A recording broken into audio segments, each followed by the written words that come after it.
Nasaan na ba siya? Natawagan ko nga, di sumasagot eh. Try mong tawagan si Gubo.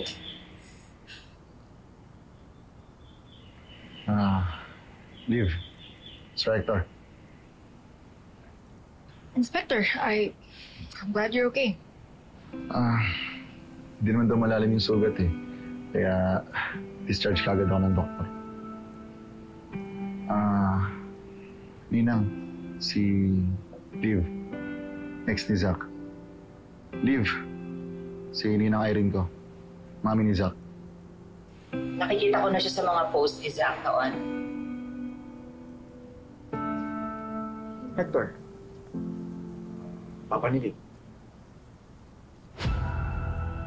Tatandaan kita. Nagkita na tayo eh.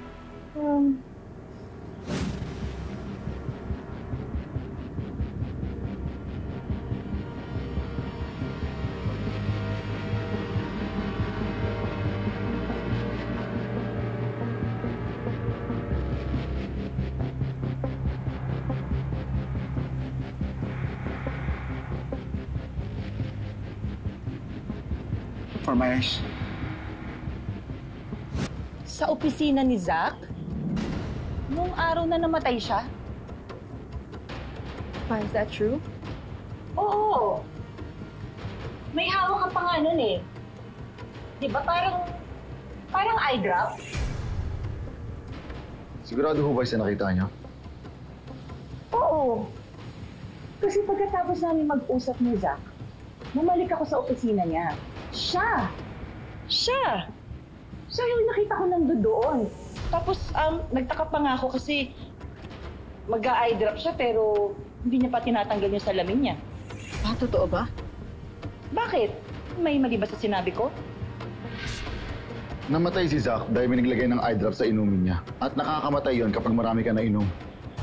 Akala ko ba namatay sa sulong si Zach? Hindi nang una namin conclusion. Pero ang lumabas na investigasyon, eye drop ang ginamit ng killer pampatay kay Zach. Bakit doon niya makatingin sa? Dahil marami kayong dapat ipaliwanag. Mabuti pa, sumama na lang kayo sa amin sa presinto para doon niya ipaliwanag. Magpadala ka muna ng Sabrina sa atin. Bago kami sumama sa presinto. Kasama ang abogado namin.